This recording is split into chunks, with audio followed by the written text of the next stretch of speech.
Good morning 9-10 class. How are you? कैसे हो आप लोग?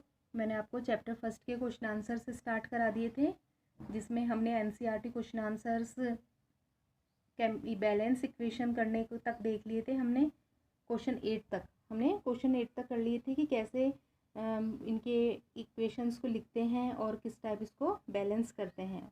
और आई होप आपको बैलेंस करना तो अच्छे से आ ही गया होगा। यहाँ पे देखिए, कल मैंने यहाँ 2 नहीं लगाया था, इसको बैलेंस नहीं करी हुई थी। यहाँ पे मैग्नीशियम प्लस 2HCl होगा ये, ठीक है। और आप लोग एक बार और देख लीजिएगा, कहीं कोई मिस्टेक तो नहीं है कहीं बैलेंस करने में। और आप खुद अपने आप से बैलेंस करो इन इक्वेशंस को, जब आपको धीरे धीरे करके ये आएगी। अब हम नेक्स्ट क्वेश्चंस करते हैं। What does one mean by exothermic and endothermic reaction? ये मैंने बता ही दिया था पेज नंबर 8 पे। जो सारी डेफिनेशन है रिएक्शंस की, वहाँ से इसका आंसर लिख लीजिएगा और एक एग्जांपल दे दीजिए। और जो ये मैंने क्वेश्चंस के नीचे अंडरलाइन लगा रखी है, डैश लगा रखा है, इनके सबके आंसर्स मैंने नोटबुक में लिखे हुए हैं, जिनको मैं एक साथ आपको बता दूंगी, समझा दूंगी। क्वेश्चन 10, 11 और 18 और 19, ठीक है। अब अपन देखते हैं 12 question. Write one equation is for decomposition reaction where energy supplied in the form of heat, light और इलेक्ट्रिसिटी। हमें डिकम्पोजिशन रिएक्शन को समझानी है, जिसमें हम एनर्जी किस फॉर्म में सप्लाई हो रही है, हीट में, लाइट में और इलेक्ट्रिसिटी के फॉर्म में। पेज नंबर 6 पे इसका आंसर देखिए। तो इसमें ये तीनों इक्वेशंस आएगी, thermal decomposition, photolysis and electrolysis, ठीक है। तो इसमें हीट के थ्रू हो रहा है, सनलाइट के थ्रू और इलेक्ट्रिक करंट के थ्रू डिकम्पोजिशन हो रहा है। यहाँ कैल्शियम कार्बोनेट को हीट करेंगे तो कैल्शियम ऑक्साइड कार्बन डाइऑक्साइड बनेगा, ठीक है। तो आपको क्या लिखना है यहाँ पे? Calcium carbonate heat calcium oxide, जिसे क्विकलाइम बोलते हैं, ठीक है। ऐसे ही फोटोलाइसिस में हाइपोक्लोरस को हम सनलाइट के प्रेजेंस में कराते हैं रिएक्शन, तो हाइड्रोक्लोरिक एसिड और ऑक्सीजन बनता है। ऐसे सिल्वर नाइट्रेट को सिल्वर मिरर बनता है। इलेक्ट्रोलाइसिस में वाटर का इलेक्ट्रिक करंट पास कराते हैं तो हाइड्रोजन प्लस ऑक्सीजन बनती है। ये 2-2 रिएक्शन है, तो तुम 1-1 रिएक्शंस लिख लेना। फर्स्ट नंबर की जो रिएक्शंस है उनको नोट डाउन कर लेना। नेक्स्ट क्वेश्चन है, what is the difference between displacement and double displacement reaction? इनकी इक्वेशंस लिखनी है 6 और 7 पेज नंबर पे। वही जहाँ पे इक्वेशंस लिखी हुई है वहाँ पे से तुम्हें इनकी डेफिनेशन लिख लेना और इनकी एक एक इक्वेशंस लिख लेना। ये देखिए, ये डिस्प्लेसमेंट रिएक्शन है, यहाँ पे ये इसकी डेफिनेशन है, ठीक है। It is reaction in which a more active element displace a less active element from its compound, it is called displacement reaction. और डबल डिस्प्लेसमेंट की रिएक्शन की डेफिनेशन ये रही, it is a chemical reaction in which 2 compounds in their aqueous solution react to form 2 new compounds by the natural exchange of their radical. तो इसमें ये examples लिख लेना तुम, और इसमें डिस्प्लेसमेंट में इनमें से कोई भी एक एग्जांपल लिख लेना, ठीक है। नेक्स्ट क्वेश्चन है, in the refining of silver the recovery of silver from silver nitrate solution involve displacement bye copper metal, write down the reaction involved.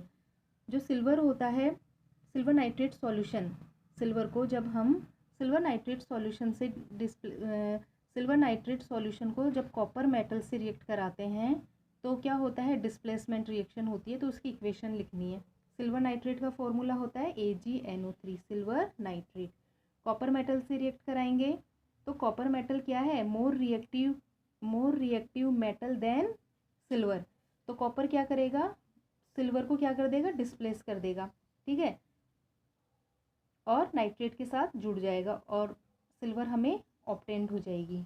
तो ये इसका AgNO3 प्लस कॉपर, एरो लगा के फिर प्रोडक्ट के रूप में कॉपर ब्रैकेट नाइट्रेट और बाहर 2 क्यों लगाया है? क्योंकि कॉपर +2 होता है ऊपर, इसलिए प्लस Ag हमें सिल्वर ऑब्टेन्ड हो जाएगी, ठीक है। सिर्फ इक्वेशन लिखनी है हमें।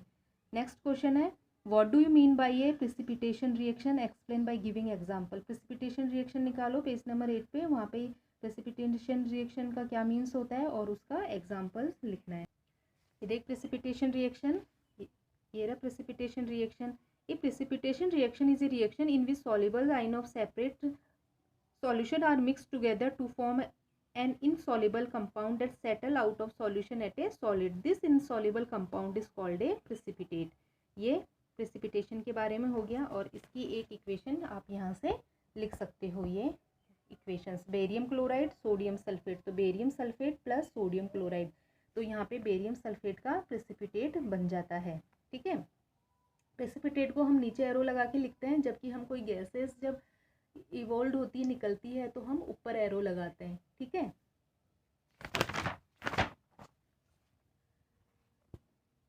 नेक्स्ट क्वेश्चन है explain the following term of gain और loss of oxygen with two example is. Oxidation और रिडक्शन को ऑक्सीजन और के गेन और लॉस के अकॉर्डिंग समझाना है। पेज नंबर 9 पे ऑक्सीडेशन रिडक्शन की जो डेफिनेशन है ऑक्सीजन के गेन और लॉस के अकॉर्डिंग वो आपको लिखनी है पेज नंबर 9 पे, और इनके एग्जाम्पल्स बताने। ये रहा question 16, a reaction in which oxidation of oxygen to a substance to removal of hydrogen ion for a substance take place is called oxidation reaction. जिसमें ऑक्सीजन का तो एडिशन होता है और हाइड्रोजन का रिमूवल होता है सब, तो वो ऑक्सीडेशन रिएक्शन होती है। ये एग्जांपल है magnesium plus oxygen magnesium oxide. Reduction में क्या होता है, ए reaction in which a substance gain hydrogen, hydrogen तो गेन होता है और किसका लॉस होता है, ऑक्सीजन का, इज कॉल्ड रिडक्शन रिएक्शन। ये इसका एग्जाम्पल हो गया। कॉपर ऑक्साइड प्लस हाइड्रोजन, देखो यहाँ पे कॉपर ऑक्साइड में से ऑक्सीजन रिमूव हो रही है, कॉपर बन रहा है, तो ये हो गई reduction reaction, oxygen is removed. ठीक है, और यहाँ पे देखो हाइड्रोजन ऑक्सीजन को गेन कर रहा है, इसलिए ये हो गई ऑक्सीडेशन रिएक्शन। मतलब इस रिएक्शन में ऑक्सीडेशन और रिडक्शन दोनों हो रहे हैं, इसलिए इसे रिडॉक्स रिएक्शन भी बोलते हैं। तो आप ये एग्जाम्पल भी लिख सकते हो। नेक्स्ट क्वेश्चन है, नेक्स्ट 17 क्वेश्चन देखिए, a shiny brown colour element X on heating in air become black in colour. एक शाइनी ब्राउन कलर का एलिमेंट है एक्स, जब उसको हीट करते हैं एयर की प्रेजेंस में तो ये ब्लैक कलर का हो जाता है। तो इस एलिमेंट का नेम देना है एक्स का, और जो ब्लैक कलर का कंपाउंड बनेगा उसका नाम बताना है। तो यहाँ पे शाइनी ब्राउन कलर एलिमेंट क्या है, कॉपर। क्या है, तो आपको लिखना है shiny brown colour element x is copper, Cu copper, और नेम द एलिमेंट एक्स हो गया, and black colour compound formed is copper oxide. तो यहाँ पे लिख लोगे तुम कॉपर ऑक्साइड। ठीक है, ये 18 और 19 क्वेश्चन मैंने नोटबुक में कराए हैं। अब नेक्स्ट है 20 क्वेश्चन, इसको एक्सप्लेन करना है कोरोजन और रेंसिडिटी को। कोरोजन का पेज नंबर 11, रेंसिडिटी का पेज नंबर 13 पे आंसर है। तो पेज नंबर 11 पे कोरोजन ये रहा, the chemical process of slow eating up of the surface of metals when keeped in open for a long time is called corrosion. वह chemical process जिसमें metals को हम ओपन में रख देते हैं लॉन्ग टाइम तक, तो वो क्या हो जाता है, धीरे धीरे कोरोड हो जाता है। ठीक है, in case of iron corrosion is called rusting. अगर आयरन का कोरोजन हो रहा है तो उसे बोलेंगे rusting. Rust is flaky brown substance that forms an iron object left expose to the atmosphere for too long time. इसमें आयरन ऑब्जेक्ट को अगर हम एटमोसफियर में लॉन्ग टाइम तक एक्सपोज करके रख देते हैं तो कब, जब वेट होता है, गीला होता है, जब मॉइस्ट होता है, मतलब रेनी सीजन्स में, तो क्या बन जाता है, रस्ट हो जाता है। तो आप यहाँ से पहले इसकी डेफिनेशन हो गई, फिर इन केस ऑफ आयरन एग्जांपल देना है, और ये इसका फॉर्मूला हो गया रस्टिंग का, ferrous plus oxygen XH2O Fe2O3 dot XH2O। X मतलब यहाँ पे वाटर के कितने भी मॉलिक्यूल्स हो सकते हैं। ठीक है, ये रस्ट का फॉर्मूला है। पेज नंबर 13 पे रेंसिडिटी देखिए। Rancidity is a very general term and in its most general meaning it refers to the spoilage of a food in such a way that it become undesirable. मतलब ये रेंसिडी term हम कहाँ use में रहते हैं, ज़्यादातर हम स्पॉइलेज ऑफ फूड के टर्म में यूज़ में लेते हैं कि जिसमें फूड स्पॉइल हो जाता है इन एनी रीजन, जैसे ऑयल वाली सारी चीज़ें, ऑयल का ऑक्सीडेशन होकर जो चीज़ें ख़राब हो जाती है। ठीक है, तो इसके अंदर हमें रेंसिडिटी के बारे में पता चलता है। तो रेंसिडिटी का यहाँ से यहाँ तक आपको लिखना है। ये देखिए क्वेश्चन आंसर्स मैंने जो नोट करे हैं। पेज नंबर 13 का फर्स्ट क्वेश्चन हमारा रह गया था, जिसमें क्या था कि अगर हम कॉपर सल्फेट के सॉल्यूशन के अंदर अगर हम आयरन नील डिप करेंगे तो क्या होगा। ठीक है, तो इसका आंसर देखिए, in this case the solution turn greenish from its original blue color। कैसा हो जाएगा, सॉल्यूशन ग्रीनिश कलर का हो जाएगा, और ओरिजिनल कलर कैसा था कॉपर सल्फेट का, ब्लू कलर। किसके कारण, due to the formation iron sulphate, क्योंकि क्या बन जाएगा कॉपर सल्फेट से? Iron sulphate. As a result the more active metal iron displace a less reactive metal copper from its salt solution. Salt solution मतलब copper sulphate solution. Hence the change in colour, मतलब ये यहाँ कौन सी reaction हो रही है? Displacement reaction हो रही है। हम रिएक्शन भी लिख सकते हैं, तो मैं यहाँ रिएक्शन भी लिख रही हूँ। कॉपर सल्फेट के सॉल्यूशन में हमने एक आयरन नेल डाली, ठीक है, तो यहाँ पे क्या बनेगा? फेरस सल्फेट प्लस कॉपर, ठीक है। तो यहाँ पे फेरस सल्फेट कौन से कलर का हो जाएगा? ग्रीनिश कलर का, और कॉपर सल्फेट ब्लू कलर का था। तो यहाँ पे डिस्प्लेसमेंट क्यों होएगा? क्योंकि यहाँ पे फेरस कॉपर से ज़्यादा मोर रिएक्टेबल एलिमेंट है। ठीक है, समझ में आ गया आप लोगों को? तो ये आंसर अच्छे से देख लीजिए, जिसमें लिखने में दिक्कत नहीं हो। एक बार और रीड कर देती हूँ। In this case the solution turns greenish colour from its original blue colour due to the formation of iron sulphate. Bracket में लिखना है FeSO4। As a result the more reactive metal कौन? आयरन। डिस्प्लेस कर देता है किसे? Less reactive metal, कौन सा? कॉपर को, फ्रॉम इट्स सॉल्ट सॉल्यूशन में से, hence the change in colour. तो आप यहाँ पे लिख सकते हो ब्लू कलर और यहाँ पे लिख सकते हो ग्रीन कलर, ठीक है। अब नेक्स्ट क्वेश्चन था हमारा कि जो रेस्पिरेशन है उसे हम एक्सोथर्मिक रिएक्शन क्यों बोलते हैं? रेस्पिरेशन को, क्योंकि इसमें हीट इवोल्व होती है, हीट आउट होती है, इसलिए। तो कैसे? Any reaction that evolves heat as a by product of the reaction is called an exothermic reaction. वह रिएक्शन जिसमें बाई प्रोडक्ट के रूप में हीट बाहर निकलती है उसे एक्सोथर्मिक रिएक्शन कहते हैं। तो डेफिनेशन हो गई, therefore respiration is an exothermic reaction and the heat produced is distributed throughout the body as energy and that is the reason when we breathe out is warm।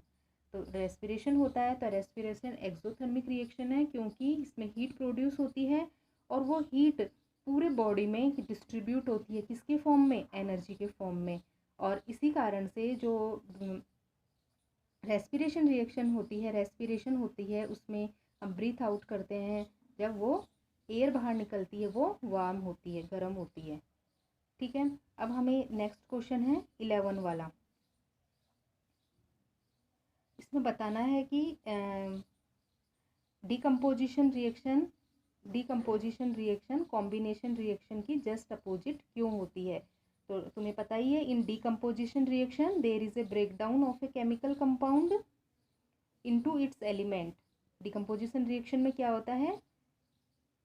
Chemical compounds का अपने elements में simpler substance में breakdown होता है, जबकि while in composition reaction 2 or more elements combine to form a single compound. जबकि जो combination reaction होती है उसमें 2 और मोर एलिमेंट कंबाइंड होकर सिंगल कंपाउंड बनाते हैं, that is decomposition reaction are called the opposite of combination reaction.